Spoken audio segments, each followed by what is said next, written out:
Mon intuition n'est pas toujours celle que je crois. Parfois je crois qu'il s'agit d'intuition, et en fait il s'agit de peur.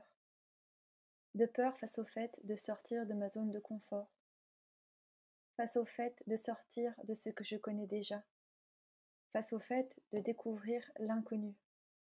Et dans ces cas-là, je pense directement qu'il s'agit d'intuition, sans me laisser la possibilité de vivre cette situation. Ou oui, peut-être qu'il s'agit de mon intuition, mais aussi non, peut-être qu'il ne s'agit pas de mon intuition, ou pas totalement. Récemment, j'ai fait le choix d'aller contre ce ressenti d'intuition et d'aller sur ce chemin inconnu.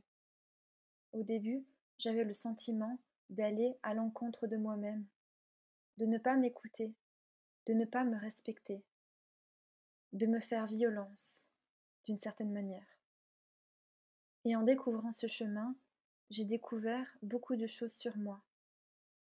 C'était incroyable et remuant, très remuant. Je suis bouleversée, je suis bousculée et épuisée aussi. J'ai réalisé que mon intuition n'est pas toujours celle que je crois et qu'il peut en fait s'agir de peur et que je peux choisir d'écouter plutôt mon cœur, que je peux choisir d'aller explorer ce chemin. Et cela ne signifie pas que je ne me respecte pas. Cela ne signifie pas que je me trompe, ou du moins que je me laisse l'opportunité de faire l'expérience de ce que c'est que de me tromper. Cela signifie plutôt que j'essaye quelque chose de différent pour voir ce que je peux potentiellement apprendre de cette porte face à moi, que sinon j'aurais directement fermé.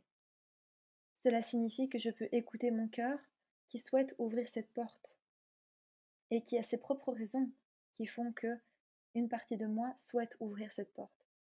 Même si l'autre partie en moi, plus rationnelle, plus intuitive, me dit de ne pas y aller. Je peux écouter les différentes parties de moi. Je peux faire des expériences. Cela me permet d'apprendre à me connaître